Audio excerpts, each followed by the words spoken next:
To build an AI solution, we need a camera, an EdgeAI hardware platform, and an algorithm. So in this section, I will be explaining the details of AI algorithm development. So in an AI algorithm development, there are multiple steps. So that includes from data set preparation, AI model development, training, accuracy analysis, performance tuning, and deployment. So in case of dataset preparation, which is very crucial for any AI solution development, because the dataset is key for achieving better results in any AI application or a solution.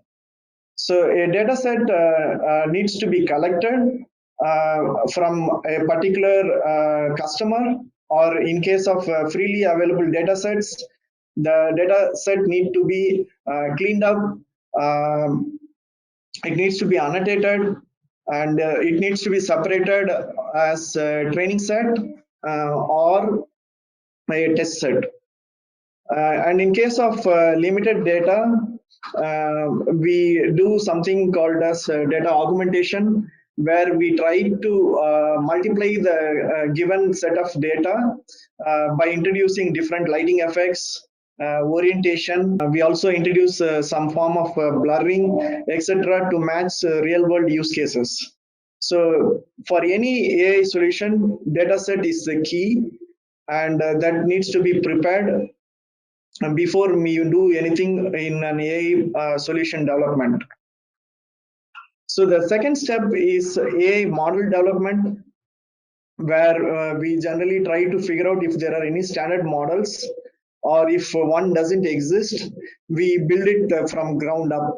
So in case of AI model development, we generally work on customizing 5 to 10 layers of a given model, and we also try to figure out a loss function, which is very critical in case of model development, where a model is trained, and we figure out if the model has a required amount of accuracy, and we try to tune the model based on the learning and the loss function. So we also employ techniques such as non-maximal suppression in case of detection models, where we get duplicate detections.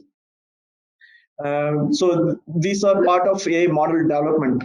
So once we do dataset collection and we do our model development, the AI model needs to be trained. So for training, we employ the dataset which we would have prepared in step 1, and we do our training either on multi-core system in-house, or we use cloud systems for training the model.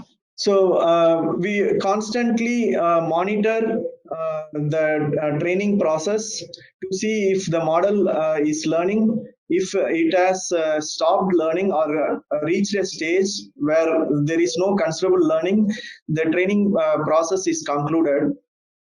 And we go to the next step, which is accuracy analysis.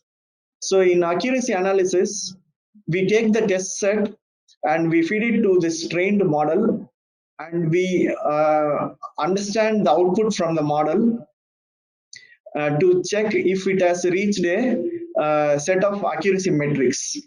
So in case of object recognition models, so we have metrics such as MAP, mean average precision, and in case of classification models, we try to employ metrics such as top 1 or top 5 to see if a model is performing to the level of accuracy that is required for a particular use case. So post accuracy analysis, we do something called as performance tuning, because by this time you would have taken a model, you would have trained it, and you would have checked the accuracy. Now this has to run on an EdgeAI platform, which has very limited resources compared to your cloud, or on a CPU with a big graphics card, or for that matter any AI card on a bigger PC. So we take this model and we try to deploy it for your specific hardware, which is chosen for a given use case. So when we deploy our model for an edge processor, what generally happens is uh, the performance drops. The reason is these models are generally heavier to run on a small device such as an NVIDIA Nano or a TX2 or a Xavier from, let's say, from NVIDIA. So what we do is we employ techniques such as pruning, where we figure out, okay, if there are like 50 layers, some of the layers are not contributing enough to make a decision. So we try to cut down those layers, and we try to save the cycles that are required to do a particular process. So one such technique is pruning, and we also try to analyze the precision versus accuracy. Suppose we employ a floating point 32 uh, in our particular inferencing engine, we try to see if a floating point 16 is good enough to meet the same accuracy so that the processing can happen faster. So we employ some techniques, a few techniques such as these in our performance tuning stage. Once the performance tuning is done, we go for deployment.